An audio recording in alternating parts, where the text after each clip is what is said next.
La bouée de secours concernant les paramètres. Ici, je vais revenir sur les paramètres de fonction. Si nous regardons bien notre code, on peut se demander d'où vient ceci, le mot personne. Tout d'abord, il faut toujours raisonner en fonction du programme principal qui est à ce niveau. Je vais essayer de diviser cela à travers un commentaire comme ceci. Ici, nous avons le programme principal et ici, nous avons les fonctions. Il ne faut surtout pas oublier que les fonctions sont comme les boîtes noires. On les appelle, mais on ne voit pas réellement comment ça s'exécute.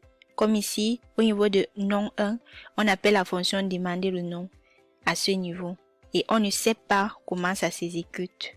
On appelle juste la fonction dans le programme principal. C'est comme une boîte noire qu'on ne peut pas connaître son contenu. Et lorsqu'on l'appelle, on récupère la valeur retournée de la fonction, ce qui fait qu'on stocke cette valeur dans une variable.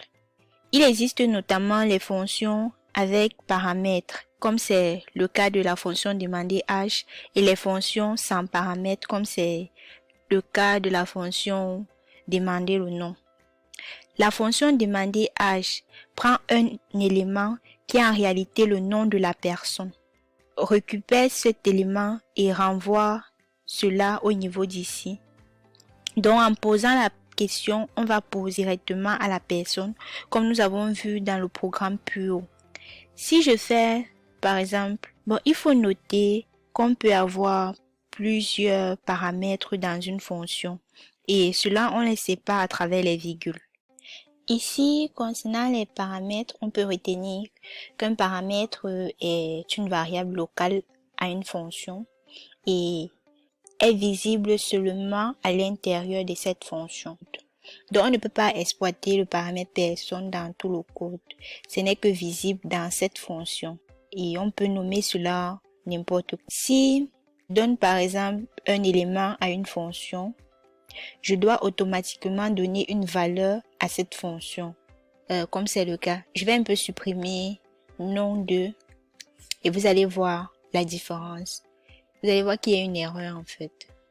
Quel est ton nom? Mimi. Titi. Ton âge 23. Vous voyez qu'à ce niveau, on dit qu'il y a une erreur. La ligne 23. Que normalement, il y a un argument missing one requery. Il y a un argument qui n'a pas été stocké à ce niveau. Donc, si je mets par exemple directement City et que je relance mon code, je vais prendre Toto, Tina, âge Toto, 12, Titi.